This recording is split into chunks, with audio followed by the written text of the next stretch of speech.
আসসালামু আলাইকুম ওয়া রাহমাতুল্লাহি ওয়া বারাকাতুহু। এই ভিডিওতে আমরা শিখব আমার ডিসপ্লের মধ্যে যে টাইপোগ্রাফি লোগোটি দেখতে পাচ্ছেন কিভাবে এই ধরনের টাইপোগ্রাফি লোগো ডিজাইনগুলো তৈরি করা হয় অ্যাডোবি ইলাস্ট্রেটর দিয়ে তার সম্পূর্ণ প্রসেসটা স্টেপ বাই স্টেপ আজকে এই ভিডিওতে শিখব। তো চলুন শুরু করি। তো প্রথমত আমি এই লেয়ার প্যানেলে ক্লিক করে নতুন একটা লেয়ার তৈরি করে নিলাম এবং আগের লেয়ারটিকে অফ করে দিচ্ছি। আমরা এই নতুন লেয়ারের মধ্যে মূলত ডিজাইনটি তৈরি করব। তারপরে চলে যাচ্ছি টুল প্যানেলে। এখান থেকে আমাদের যে লাইন টুলটি দেওয়া আছে লাইন টুলটিকে সিলেক্ট করব। এরপরে কিবোর্ড থেকে শিফট বাটন প্রেস করে ধরে ড্র্যাগ করে এরকম একটা লাইন তৈরি করে নেব। দেন এই লাইনটিকে সিলেক্ট করে আমরা এখান থেকে যদি কোনো ফিল কালার দেওয়া থাকে এটাকে অবশ্যই অফ করে দেব প্রথমে। তারপরে স্টকে ক্লিক করে স্টকের একটা কালার দিচ্ছি, লাইক দিস ব্ল্যাক কালারটা আমি দিলাম এবং স্টকের সাইজটা এখানে 1 দিয়ে রাখবো। তাহলে আমাদের এরকম একটা লাইন পেয়ে যাব। এরপরে এই লাইনটাকে সিলেক্ট করব এবং কিবোর্ড থেকে অল্টার বাটন প্রেস করে এবং শিফট বাটন প্রেস করে একটা কপি করব। দেন দুইটা হলো এরকম আমরা আরও 6টা কপি করব। তার জন্য এই লাইনটাকে সিলেক্ট থাকা অবস্থায় অবজেক্ট মেনু, ট্রান্সফর্ম, এখান থেকে ট্রান্সফর্ম এগেইন অথবা কিবোর্ড থেকে কন্ট্রোল ডি প্রেস করতে পারি। তো আমি এখানে একবার ক্লিক করলাম তো দেখতে পাচ্ছি কপি হয়ে গেছে। তো বাকিগুলো আমি কিবোর্ড থেকে কন্ট্রোল ডি প্রেস করে কপি করলাম। তো 4টা হয়েছে, 5টা, 6টা, 7টা, 8টা।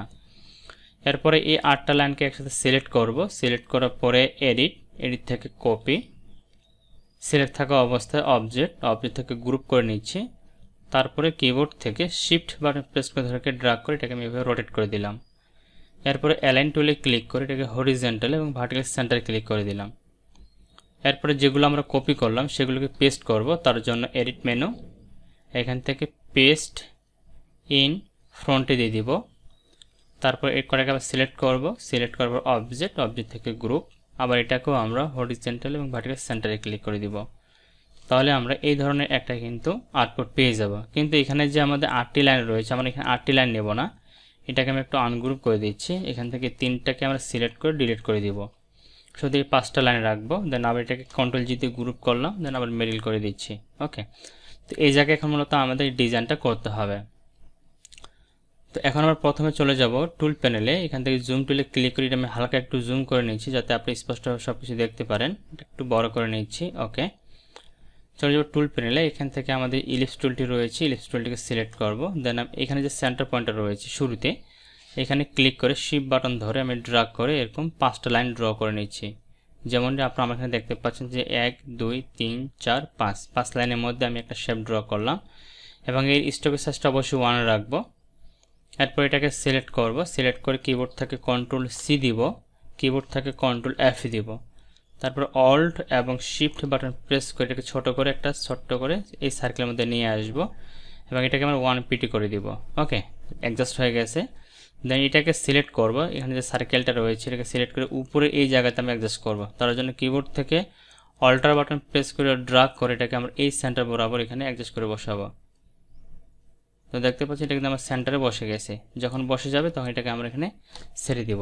অবশ্যই আমি যেভাবে দেখাচ্ছি আপনারা কিন্তু ওইভাবে কাজটা করার চেষ্টা করবেন, তাহলে কিন্তু বেটার একটা আউটপুট আপনারা পেয়ে যাবেন। আর যদি এভাবে না করেন তাহলে কিন্তু হবে না। এটা কিন্তু আমরা এই জায়গায় রাখবো না, এটাকে ধরে আমরা নিচে নিয়ে আসি, এই জায়গাটাতে অ্যাডজাস্ট করে বসাবো। ঠিক আছে, এরপর নিচের দিকে যাব। দেন এই সার্কেলটাকে সিলেক্ট করব, অল্ট বাটন প্রেস করবো, শিফট বাটন প্রেস করে কপি করে এটাকে অ্যাডজাস্ট করে বসাবো এই জায়গায়। দেন এটাকে সিলেক্ট করব, অল্টার বাটন প্রেস করে একটা কপি করে নিয়ে আসবো। এটাকে আমরা সেন্টার করে এই বরাবর এটাখানে অ্যাডজাস্ট করে বসাবো এই জায়গাটাতে। দেন এটাকে আবার অল্টার বাটন প্রেস করে কপি করে এই জায়গায় নিয়ে আসবো, এটাকে আমরা এই জায়গায় সেন্টার বরাবর বসাবো।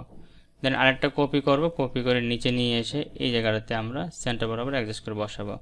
তাহলে আমি কন্ট্রোল 0 দিচ্ছি। তাহলে এর ধরনের আমরা একটা সিলেকশন বা এর ধরনের একটা পজিশন আমরা পেয়ে যাব আমাদের ডিজাইনটার মধ্যে। দেন সবগুলোকে সুন্দর করে আমরা সিলেক্ট করে নেব। সিলেক্ট করে নেওয়ার পর চলে যাব টুল প্যানেলে। এখান থেকে শেপ বিল্ডার টুলটিকে সিলেক্ট করে দিচ্ছি এবং এখান থেকে একটা কালার চুজ করে নেব। লাইক দিস আমি এখান থেকে এই কালারটা চুজ করতেছি এখন। তারপরে আমরা এই জায়গা থেকে শুরু করে এটাকে আমরা একটা করে নেব। দেন এটাকে সুন্দর করে এভাবে নিয়ে আসব, এটাকে ধরে নিব।